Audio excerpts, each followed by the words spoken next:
Hey everyone, it's Jeremy here, and I have a special video at the request of, of someone. And this person is a woman, and I've written on my website about this concept of something called a twin flame. It's something I discovered in April, and she asked me this question. She said, I'm interested in hearing about a twin flame situation from a male's perspective. Quite often it's females that write about the experience, but how has it been as you, or for you as the man in this situation? Well, it's a great question. Like I said, I've written a couple times about it on my website. I would say I'm a noob when it comes to twin flames. However, it's a concept I discovered in April 2014 after I found myself gradually disconnecting or experiencing a disconnect with a, uh, a young woman I deeply cared about or developed deep and rooted feelings for. It's kind of interesting. Uh, so I didn't know what the situation was at the time. I just knew that here was someone I talked to a lot and clicked with very well. And now all of a sudden, she was kind of distancing herself from me. And there was good reasons for that. Very good reasons for that. One, I was married at the time, and so obviously being married and she was single was the sticking point, we'll say. The sticking point. The biggest problem in the situation. There was no other problems beside that. But that was what I noticed, why that was happening. And so it wasn't that it was confusing why it was happening. It was more like it was difficult to go through. I didn't think it would be difficult. I didn't think it would be hard to experience this disconnect with this person I had known for about a year and a half at the time in April. But I discovered this twin flame concept, and it was the best framework, the best way of understanding the situation with this woman that I could find anywhere online. So a twin flame to me is an instant connection with someone where you feel like you've known them before, where being with them feels like you have come home, where you feel just at home and safe and connected. And it takes just a second to feel that with the person, meeting them for the first time even. It's very interesting. There was an electric shock when I first met this person, kind of like sticking your finger in an electrical outlet. There's just this like a think about when you get goosebumps, but then think about there being some electricity attached to that, and then think of this kind of uncanny deja vu like feeling happening all at the same time. And that's what happened to me. And so when I first met this person, I knew right away that this person was going to have an impact in my life, a profound impact. I had no doubt whatsoever. And it was incredibly easy to get along with them from day one. We both made an effort to talk to each other and whenever we could. It was incredibly easy to get along. When we did talk, we could fit in an hour or two's worth of time, what some people take many days to fit in. I mean, she and I would talk and talk like nothing else. Just the conversation flowed. Everything was effortless. Everything was easy. It was just, I'd never experienced that before. But eventually the connection was too intense. Circumstances were not right, and the connection was broken apart. And usually in these twin flame connections, what I've read, one person starts to chase the other, and the other person becomes the runner, and the runner will try and break all contact whatsoever. And my situation is no different. She told me never to contact her again, and she wants nothing to do with me ever again. And so I'll speak about how I felt about that in a minute, but I want to go over a few more things. And so as far as the framework goes, I was very much the chaser. And over the last few months, I have stopped that chase. I have stopped all contact and making any effort to contact her. So I'm doing good there. And in the last week or two, I found myself, I guess, healing in the sense that I'm no longer wanting, or I no longer need her to contact me. And so that's good. the experience for me was something that ripped me wide open and let me know all my flaws and weaknesses. It let me know that I had feelings of unworthiness in my life, things related to my childhood that made me feel like I didn't deserve certain things, happiness and deep connection and love. And so that was a revelation for me that it's things that happened in my childhood affected how I acted toward this person, meaning I contacted them, I emailed them, and even when they left near where I live and moved away, I still contacted them. And I could tell that they were just trying to distance themselves, and so it was not the right thing for me to contact them. And eventually they let me know that they don't want to ever be in touch with me ever again. Let's see. So what did that feel like? Because I had such a profound sense of care for this person, a deep sense of love and respect. It was like having a javelin that was on fire thrown right through my gut. Someone took a javelin and went just right through my gut. And it was just like, ugh, it just was like, it was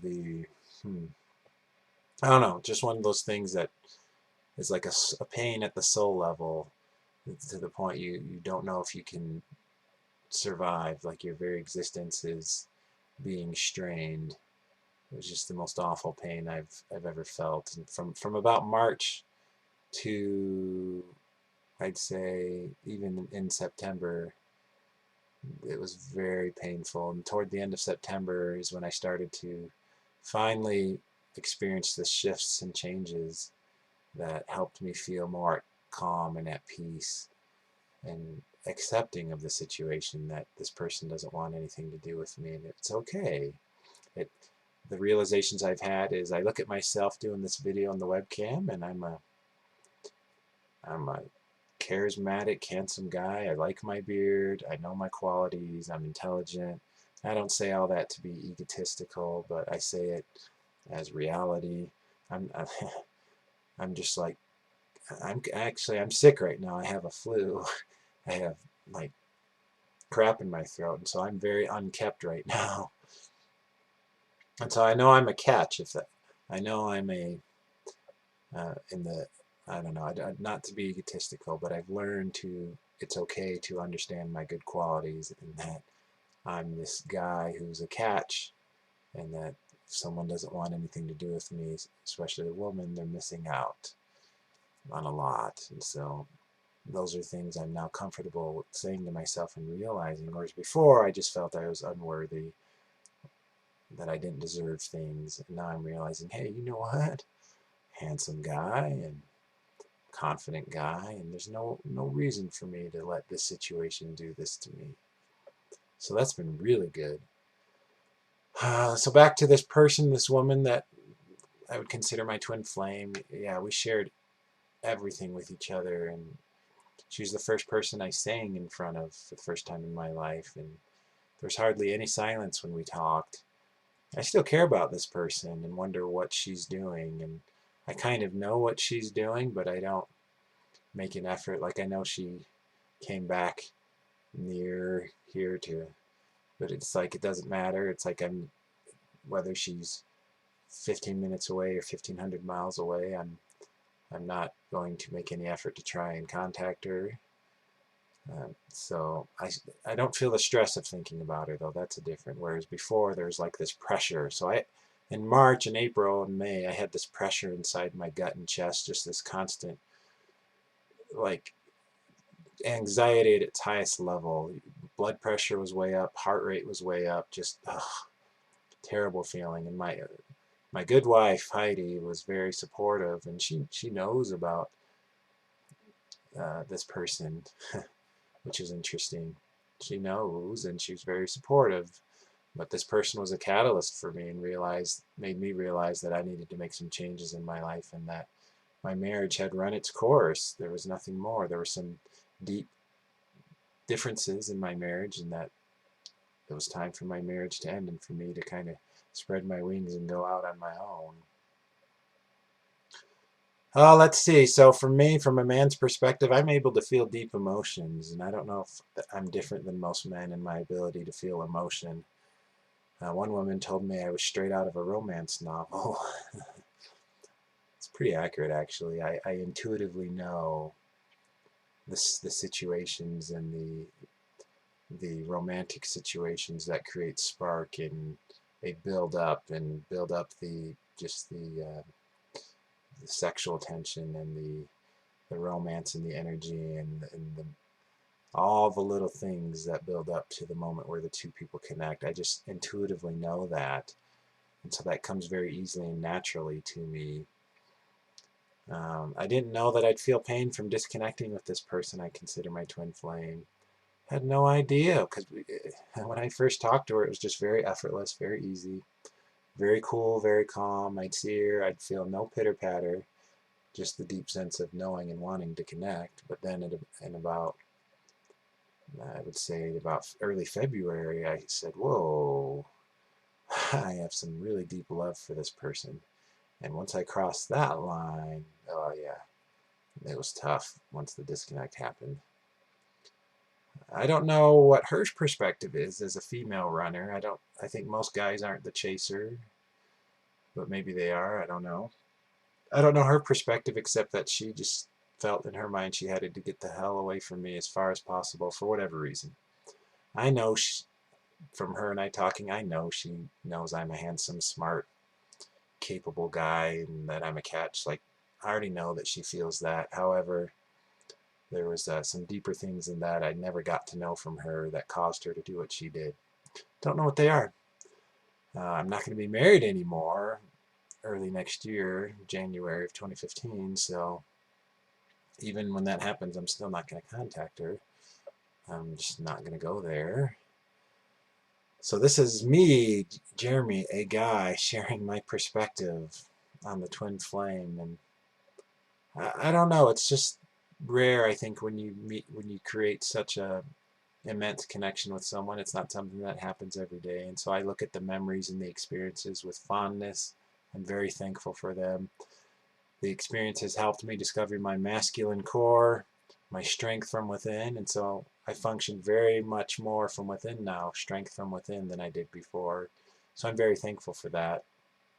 A lot of good things have come from my experience meeting her and her disconnecting from me. It has forced me to evolve and to learn to be strong from within first, and that's super good. That's been super helpful for me, and I would not have had that happen otherwise.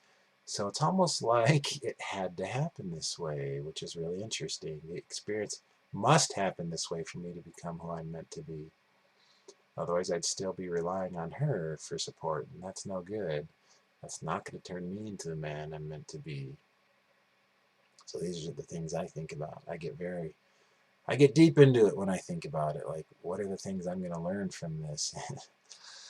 Now, has she thought of me in the last couple months? Of course, she's thought of me, but I don't know to what extent, and I may never know, and I'm at peace with that. And so, if I ever, for some reason, saw her again, I would just wave, and just give her a friendly smirk and hello, and that's all I would do. But this is Jeremy sharing my perspective of the twin flame. It's something I'm extremely thankful for, a deep connection with someone beyond anything I've ever felt. And it's completely changed the direction of my life in a good way.